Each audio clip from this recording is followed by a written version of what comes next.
Et bonjour. Dans l'épisode d'aujourd'hui, nous allons voir ensemble pour les nouveaux apiculteurs, ceux qui ne maîtrisent pas trop, c'est de savoir comment contrôler si on a de la vie dans la ruche. Allez, on lance l'intro et on se retrouve.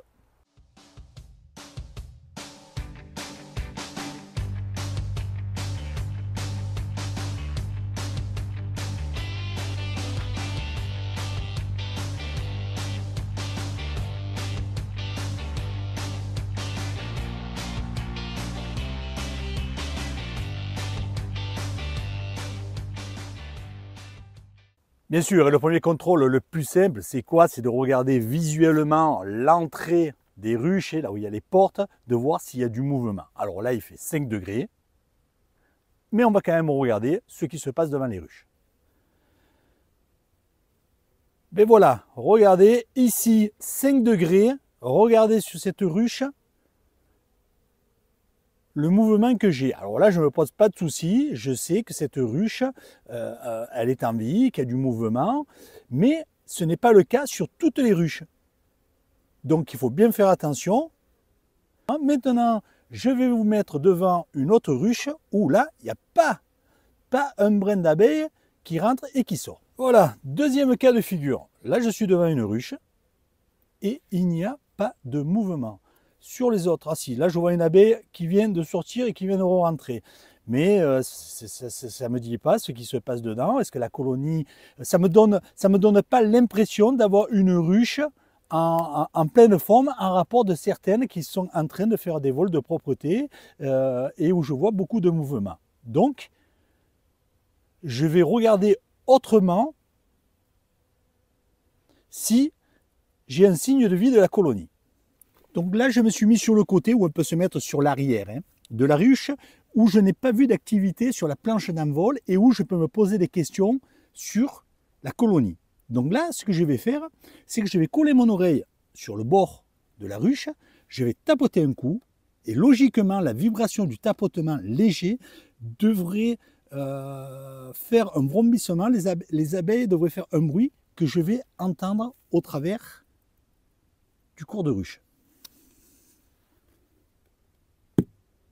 Voilà, j'ai tapé, j'ai entendu, donc je sais que j'ai ma colonie qui est en activité à l'intérieur de cette ruche. Alors comme je vous ai dit, on fait un tapotement, on ne tape pas à grands coups de poing sur la ruche. Le but, c'est de ne pas faire tomber les abeilles qui sont en grappe, celles qui sont grappées, ce n'est pas du tout le but. Alors, il faut savoir que dans cette méthode, vous pouvez tapoter, réentendre, retapoter, réentendre, 2-3 fois, rien entendre. Après, il ne faut pas insister, ça ne sert à rien de taper 15 fois.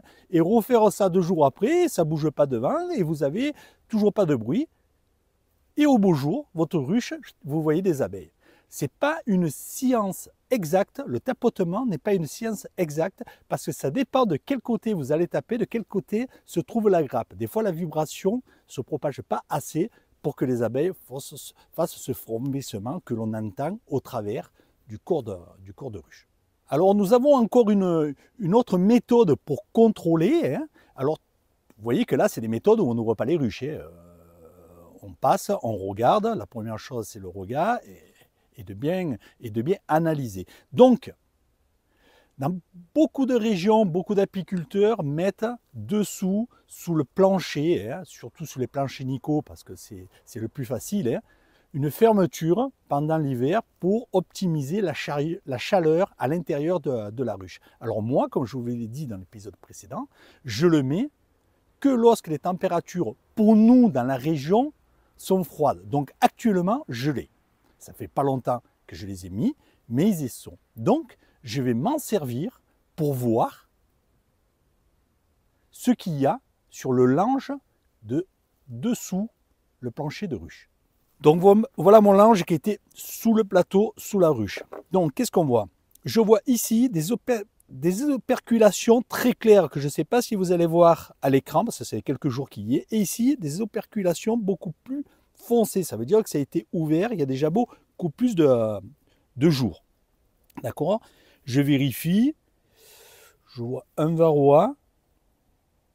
Je vois un varroa dessus, mais c'est pas ce que je recherchais, mais j'en profite pour contrôler. Donc je vois qu'il y a eu de la désoperculation, je vois pas pour l'instant de traces d'humidité, de traces de moisissure, rien d'anormal. Donc j'ai tous les signes qui me font dire que cette colonie est bien portante, même si je ne vois pas de l'activité devant la ruche comme sur d'autres ruches. Donc on voit que le lange a une double utilité, de protéger contre le froid, et aussi de pouvoir analyser ce qui se passe à l'intérieur. Donc je vois moi un rapport du lange, je l'ai posé dans le sens que je l'ai sorti, que ma grappe est beaucoup plus sur l'avant de la ruche, parce que c'est sur l'avant de la ruche que j'ai les désoperculations que sur l'arrière. Donc je sais qu'elle est grappée sur l'avant de la ruche.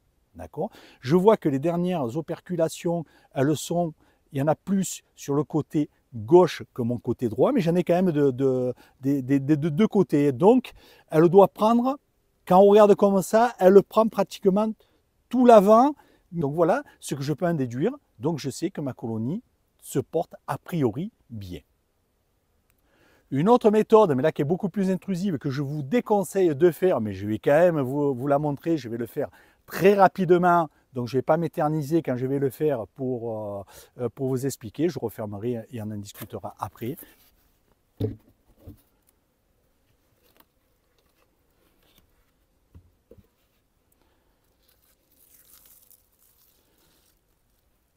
Voilà, voilà la grappe, c'est ce que je voyais. Donc je remets vite, hop, ici, mon isolation, je remets bien sûr mon nourrisseur et je referme. Alors, ce que je viens de faire, je vous le redis, je vous déconseille de le faire. Alors, en dessus mes cadres, j'ai quand même un couvre-cadre transparent. Donc, d'ouvrir vite, la température ne chute pas à l'intérieur comme si j'ouvrais ma ruche comme ça, d'accord? Mais c'était juste pour vous montrer, je le fais que sur une ruche. Donc, on voit bien que ma grappe, comme je l'ai vu sur le lange, se retrouve sur l'avant de ma ruche et que la colonie se porte bien. Je veux dire, on voit des abeilles, on voit qu'il y a des abeilles et on voit des abeilles vivantes. Avec la caméra thermique infrarouge, où on voit les différentes températures et on voit s'il y a de la chaleur qui est renvoyée par la ruche vers l'extérieur.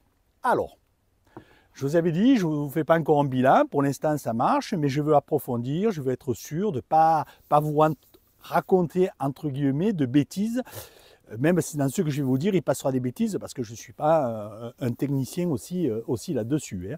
Là, les températures ont baissé, nous, il a gelé cette nuit. Et quand je viens faire des contrôles, quand il a gelé, quand je vérifie de l'extérieur, pour moi, aucune ruche me renvoie, aucune colonie arrive à renvoyer assez de chaleur pour que je puisse la capter de l'extérieur avec la caméra thermique.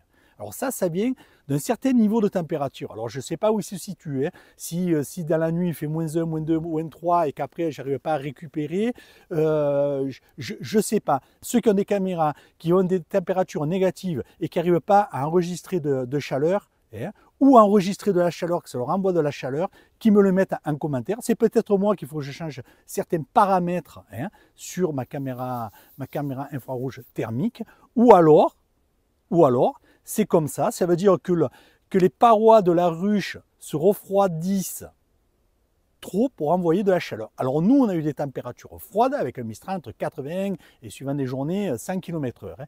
Donc c'était vraiment, vraiment froid. Donc, des températures négatives 120, pour l'instant, je n'en ai pas eu. Donc je suis un petit peu dans l'embarras de vous dire de faire vraiment le contrôle avec, parce que dans certaines conditions, moi là, par exemple, aujourd'hui, j'ai aucun résultat satisfaisant avec la caméra, donc je ne vais pas vous dire que ça marche à tous les coups. À une certaine température, ça fonctionne, il n'y a aucun souci, vous pouvez le faire en voiture, il n'y a aucun souci.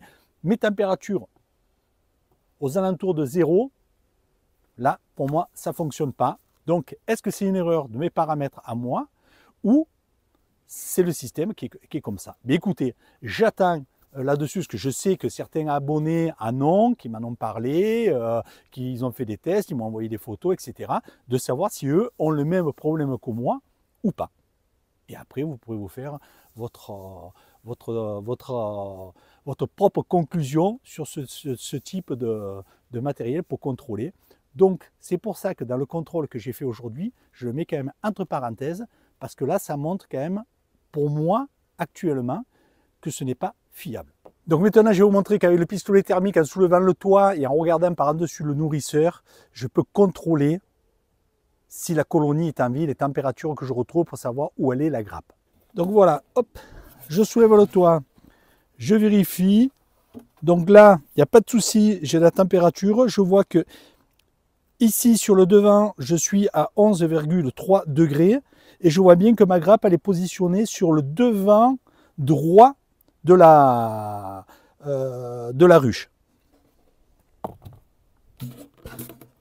Par cette dernière vérification avec la caméra thermique, je vois bien que la colonie est bien vie, il n'y a pas de souci. En regardant par le haut, ça me donne bien l'emplacement exact de la grappe et je vois aussi la grosseur de la grappe à l'écran en rapport de la luminosité en jaune de température de la colonie. Pour pousser un petit peu l'analyse plus loin, quand vous avez une ruche où vous ne voyez pas de mouvement, si vous tapez, vous entendez rien, vous n'entendez pas ce frémissement d'abeilles, ne l'ouvrez pas, je vous déconseille, hormis comme moi, si vous êtes à peu près sur le même principe et que vous allez très vite. Parce que là, on voit que les autres ruches, les abeilles sortent. Donc ce n'est pas une température où les abeilles sont complètement bloquées à l'intérieur. Je ne vais pas, en le faisant très vite, je ne vais pas la tuer. Mais avant de l'ouvrir, vous avez d'autres contrôles à faire. C'est de regarder devant votre ruche, bien sur le devant, voir si vous n'avez pas un tas d'abeilles mortes. Bien regarder aussi à l'intérieur du plancher, comme je vous l'ai dit la semaine dernière dans l'épisode, regardez si ce n'est pas rempli d'abeilles mortes. Si c'est rempli s'il y a beaucoup d'abeilles devant, c'est rempli sur le plancher, c'est un signe qu'il y a une grosse mortalité dans cette ruche. D'accord? Donc là, ce n'était pas le cas.